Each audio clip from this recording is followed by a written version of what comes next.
New Britain Public Library was my childhood library, and every Saturday morning my mother would take me and my sisters there, and we'd spend hours getting lost. One of my favorite memories of going to the library was getting my library card, and the goal was to be able to print my name.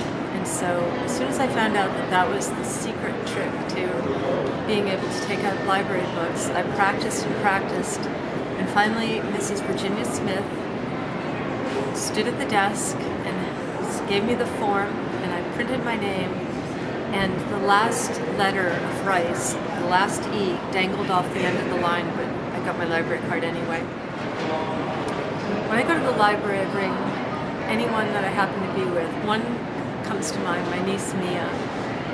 She was little, used to go to the Phoebe Griffin Noyes Library in Old Lyme, Connecticut. When she got a little older, she painted a whale, an actual whale-sized sculpture, to be auctioned off and to raise money for the library. A patron bought it and left it in the garden, so Mia's whale is still in the library garden.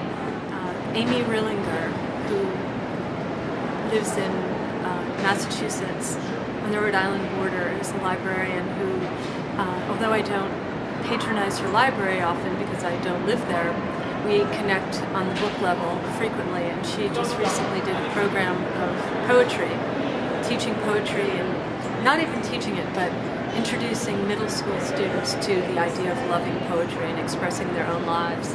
And she's such an inspiration to me. I still prefer to do my research in a good reference room.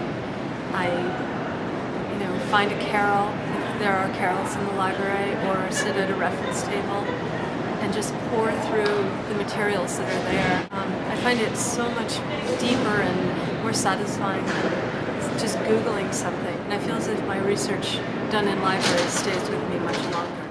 Library budget cuts are tragic and so short-sighted.